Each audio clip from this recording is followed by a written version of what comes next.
बदलते रिश्ते। किस्त नंबर 5। अच्छा बात सुनो रशीद। अरशद ने रशीद को जाते हुए रोका। जी साहिब, मैंने तुम्हें कहा था कि एक मुलाजमा का बंदोबस्त करो। पहले वाली तो भाग गई अपने यार के साथ। जी साहिब, मैंने बात की है, मेरी बेटी है साहिब, वो आगे पढ़ना चाहती है, आप उसे ही नौकरी दे दें। रशीद इस कदर मजबूर था कि अपनी बेटी की भी मुलाजमत के लिए मान गया था, और अब वो जवान भी हो चुकी थी। इसकी शादी की बात फिक्र रशीद को फिक्रमंद रखती थी। रशीद का एक ही बेटा था जिसको नशे की लत पड़ चुकी थी। रशीद की बीवी जो अब बीमारी की हालत में थी, घर में फाकों की कैफियत थी। रशीद के बेटे ने अपना नशा पूरा करने के लिए घर की कीमती चीजें फरोख्त कर चुका था। अब रशीद के पास ना कोई सरमाया था और ना ही कोई आमदनी का जरिया, बस एक यही नौकरी थी जो कि पिछले 30 बरस से कर रहा है। निहायत मजबूर होकर उसने अपनी बेटी आमना को आगे पढ़ने का सोच रहा था, क्योंकि आमना को पढ़ाई का बहुत शौक था और आमना के कई रिश्ते भी आए, मगर हर रिश्ता 40 से लगभग लोगों का आता था। अगर कोई जवान रिश्ता आ भी जाता तो वो इनकार कर देते। इसके बेटे की वजह से कोई भी इस घर में शादी के लिए राजी ना होता। अच्छा, तुम एक काम करना, कल अपनी बेटी को ऑफिस ही ले आना, नगीना से मिलवा देना। जी साहिब। जी ठीक है साहिब जी, कुछ पैसे चाहिए थे।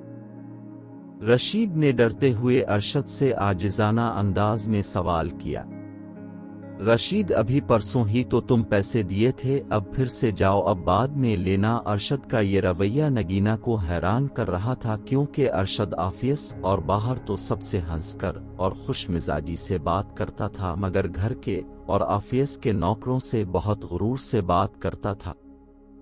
नगीना ने घर के अंदर कदम रखा, इसकी आंखें फटी की फटी रह गई। अजीम से पहले इतना शानदार महल नुमा घर आज तक नहीं देखा था। नगीना की दाएं साइड पे सीढ़ियां थी जो ऊपर वाले पोर्शन तक जाती थी। सामने कीमती सोफे और टीवी लाइनच में एक बड़ी एलसीडी लगी थी। इस घर में 8 से 10 और ऊपर वाले पोर्शन में 8 कमरे थे। ये घर तकरीबन 50 मरले का होगा, जिसकी डेकोरेशन शायद इसने ख्वाब में भी ना देखी हूं। हर कमरे में एसी और टाइल्स लगी हुई थी।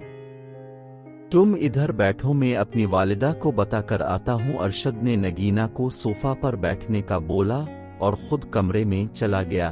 कुछ देर बाद आया और नगीना को अम्मी से मिलवाया। मामा, ये नगीना हैं जिनका मैंने जिक्र किया था। अरशद की वालिदा ने एक नजर उसे देखा और कुछ बोले बगैर आंखें बंद कर ले। नगीना को महसूस हुआ जैसे इसकी मां राजी नहीं। अरशद की मां अरशद से ज्यादा मगरूर औरत थी, मगर अरशद भी इसका बेटा था जो अपना बिजनेस देख रहा था और वालिदा से बात तक ना करता था। इसकी वालिदा अकेली घर में रहकर बीमार हो चुकी थी, मगर अरशद को अपने काम से मतलब था। इसी वजह से इसकी वालिदा उसे समझाती थी, मगर अब वो भी मजबूर हो गई थी। अरशद की हर बात मानना इसकी माँ की मजबूरी थी। अरशद अपनी मर्जी का मालिक था। जुबैदा बेगम अरशद की माँ बेहोशी की हालत में थी। हेलो डॉक्टर फराज, में अरशद बात कर रहा हूँ, घर तशरीफ लाएं, वालिदा की तबीयत खराब है। अरशद अब किसी डॉक्टर को कॉल कर रहा था। नगीना, तुम अम्मी के पास बैठो, मैं डॉक्टर साहिब को लेकर आता हूँ। नगीना को अब परेशानी लाहिक हो गई कि वक्त बहुत हो गया है, अम्मी अबू इंतजार में होंगे और रात के 10 बज गए थे। तुम इतने फ्रेश हो, जाओ। नगीना ने इस बात में सर हिला और अरशद बाहर चला गया। डॉक्टर 10 मिनट में आ गया था। नगीना, तुम साथ वाले कमरे में चली जाओ। अरशद ने इशारे में नगीना से बात की और नगीना साथ वाले कमरे में चली गई। दूसरे कमरे में भी एसी ऑन था। वो जाकर बेड पर बैठ गई। वो वहां बैठी सोच रही थी कि अल्लाह पाक ने किस कदर की रंग खावंद दिया है। डॉक्टर जा चुका था। नगीना शीशे के सामने दुपट्टा उतारे अपने बाल सीट कर रही थी। नगीना के जिस्म से निकलने वाली महक पूरे कमरे में फैल चुकी थी, मगर उसे एहसास न हो रहा था। वो गिनगाती हुई अपने बाल संवार रही थी कि अरशद नगीना की पीछे से कमर की जानिब से बगल गिर हो गया। अरशद, ये क्या कर रहे हैं? प्लीज छोड़ें, कोई आ जाएगा। नहीं मेरी जान, अम्मी सो चुकी हैं और घर पर कोई भी नहीं है। ये वही कमरा था जिधर अरशद ने पहली लड़की के साथ ऐसा ही सब किया था। अरशद ने नगीना को इस तरह से पकड़ रखा था। नगीना को इसका पकड़ना भी पागल बना रहा था। अरशद प्लीज मत करें, ये सब ठीक नहीं है। अरशद जो अब नगीना के सामने आ चुका था, इसका चेहरा थाम कर नगीना को मुकम्मल मदहोश कर चुका था।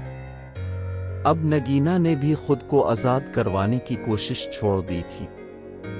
नगीना मुकम्मल तौर पर अपने होश खो बैठी और अरशद के रंग में खुद को रंगवा लिया था। नगीना गुस्सा में लाल पीली हो रही थी। अरशद अपने अच्छा नहीं किया। नगीना के आंखों से मुसलसल आंसू जारी थे कि अरशद ने नगीना को बहुत प्यारे अंदाज में माजरत की और कहा कि तुम मेरी इज्जत थी और अब भी हो अरशद, हमने बहुत बड़ी गलती कर दी है। नगीना जो अब कुर्ब की हालत से गुजर रही थी कि इसका लहजा थोड़ा सख्त था, मगर अब किया हो सकता था, जो होना था हो चुका था। चलो मैं तुम्हें छोड़ आता हूँ, तुम्हारी तबीयत ठीक नहीं है, कपड़े पहन लो। नगीना कुछ बोले बगैर तैयार हो चुकी थी और घर पहुंचकर खुद को कोसती रही। नगीना को कब की रात से लगी हुई थी, वो ठीक तरीका से सो भी ना पाई थी। नगीना ने अपना मोबाइल बंद कर रखा था। अरे बेटा, तुम्हें तो बहुत सख्त बुखार है, कितना जिस्म तप रहा है। नगीना को चुप लगी हुई थी। दवा लेने के बाद नगीना की तबीयत कुछ बेहतर थी। मोबाइल ऑन करने पर 50 के लगभग मैसेजेस नगीना को मौसूल हुए, जिस पर तहरीर था कि मैं अपने किए पर बहुत शर्मिंदा हूँ, मुझे मुआफ कर देना, मैं अब भी तुम्हें चाहता हूँ। कल मैं तुम्हारी घर अम्मी को लेकर पहुँच रहा हूँ, अपने वालिदैन को बता देना। इस बात पर नगीना को काफी हद तक सुकून मिला और 2 दिन आफियत न गई। दरवाजे की बैल बजने पर नगीना ने दरवाजा खोला। अरशद और उसकी मां को अपनी आंखों के सामने पाकर दुपट्टे को सीट किया। अस्सलाम अलैकुम कहकर रास्ते से हट गई। नगीना पहले ही अपने वालिदैन को बता चुकी थी। आओ बेटा, नगीना की वालिदा ने बहुत एहतराम से अरशद का इस्तकबाल किया और रूम में बैठा लिया। ज़ुबैदा बेगम अब कमरे का बगौर जायजा ले रही थी। बेटा क्या खाएंगे अब? नगीना की वालिदा ने आने वाले मेहमानों से पूछा। कुछ नहीं अम्मी, खाने पीने नहीं आए। ज़ुबैदा ने अरशद के मुंह से अम्मी का नाम सुना तो अरशद की तरफ घूरने लगी। अरशद ने साथ ही बात को बदल दिया। आओ बेटा बैठो। नगीना की वालिदा ने दरवाजा खुलने पर नगीना को अंदर आने को कहा। नगीना के हाथ में चाय की ट्रे थी। नगीना ने ट्रे टेबल पर रखते हुए नजरें चुराते हुए नाराजगी के अंदाज में अरशद को देखा। भरमज़दा चेहरा बनाकर अरशद के ऐन सामने जा बैठी।